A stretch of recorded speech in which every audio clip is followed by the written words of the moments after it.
அஸ்ஸலாமு அலைக்கும். Welcome to Shala's recipes. இன்னைக்கு இஃப்தாருக்கு ஒரு சூப்பரான ரெசிபி தாங்க பண்ண போகிறோம். இது உடம்புக்கு ரொம்ப குளிர்ச்சியானது, சாப்பிட்றது ரொம்ப நல்லது. இந்த நோன்பு சமயத்தில் கொஞ்சம் டிஃப்ரெண்ட் ஸ்டைலில் பண்ணி பார்க்கலாம். வாங்க எப்படி செய்யலான்னு பார்க்கலாம். ஒரு 10 கிராம் அகரக்காய் நான் எடுத்திருக்கேன். இங்கே அகரகர் பவுடர் இருந்தாலும் ஸ்ட்ரைட்டாக யூஸ் பண்ணிக்கிடலாம். ஒரு 5 மினிட்ஸ் ஊறட்டும். இப்போ ஒரு சாஸ் பேனில் 1 கப் தண்ணி எடுத்துக்கோங்க. அதில் நம்ம ஊற வச்சு அகரகரையும் சேர்த்துடலாம். இப்போ இந்த அகரகர் கொஞ்சம் நல்லா கரையணும். அடுப்பு லோ ஃப்ளேமில் வச்சு கரைய வச்சுக்கோங்க. இப்போ நான் பைனாப்பிள் க்ரஷ் எடுத்திருக்கேன். இது லிக்யூடாக இருக்கும். இதில் ஒரு 1/2 கப் நம்ம அந்த தண்ணியில் சேர்த்துக்கிறலாம். இந்த க்ரஷ் சேர்க்குறனால நான் சுகர் எதுவும் சேர்க்கலை. இப்போ நல்லா அகரகர் நல்லா கரைஞ்சிருச்சு. இந்த அகரகரை கரைகிறதுக்கு எனக்கு ஒரு 10 நிமிஷம் ஆச்சு. கரைஞ்சதுக்கப்புறம் இதை ஒரு பிளேட்டுக்கு மாற்றிக்கங்க. இப்போ இதை கம்ப்ளீட்டாக ஆற வச்சுக்கிறலாம். இங்கே வெளியிலையும் வைக்கலாம், ஃப்ரிட்ஜ்லையும் ஒரு 10 நிமிஷம் வச்சாலே நமக்கு அகரகர் செட் ஆயிரும். இப்போ செட் ஆயிடுச்சு. நம்ம சின்ன சின்ன க்யூப்ஸாக கட் பண்ணிக்கிறலாம்.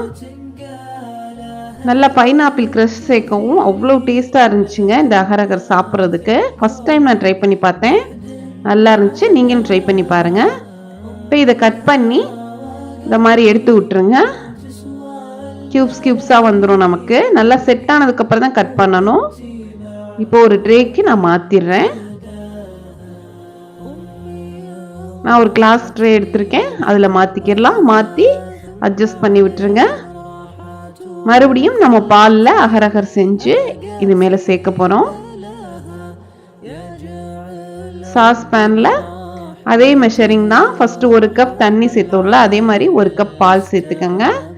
அதில் வெண்ணிலா எக்ஸ்ட்ராக்ட் 1 டீஸ்பூன் சேர்த்துக்கோங்க. நல்லா ஃப்ளேவராக நல்லாயிருக்கும் சாப்பிட்றதுக்கு. இப்போ நம்ம ஊற வச்ச அகரகரையும் சேர்த்துக்கிறலாம். 10 கிராம் அகரகர், அது கூட 1/4 கப் தண்ணி சேர்த்து நான் ஊற வச்சுருந்தேன், அதையும் சேர்த்துக்கிறேன். இதில் 1/2 கப் சுகர் சேர்த்துக்கோங்க.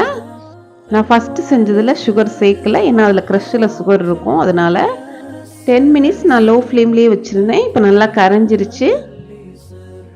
இப்போ இதை வடிதட்டி நம்ம ட்ரேக்கு மாற்றிக்கிடலாம். பால்னால நமக்கு திட்டாக நிற்கும், அதனால் வடிதட்டி சேர்த்துக்கோங்க. மறுபடியும் ஒரு 10 நிமிஷம் ஃப்ரிட்ஜில் வச்சு நான் எடுத்தேன். செட் ஆயிடுச்சு. டேஸ்ட்டு வேறு லெவலில் இருக்குங்க. உள்ளே கொஞ்சம் புளிப்பு தன்மையும் இருக்கும், ஸ்வீட்டாகவும் இருக்கும். அதோட வெண்ணிலா எசன்ஸ் சேர்த்துருக்கனால வெண்ணிலா ஃப்ளேவரோட சாப்பிட்றதுக்கு அருமையாக இருக்கும். கண்டிப்பாக இதை ட்ரை பண்ணி பாருங்கள். எல்லாருமே விரும்பி சாப்பிடுவாங்க. பார்க்குறதுக்கே அவ்வளோ அழகாக இருக்குது பாருங்கள்.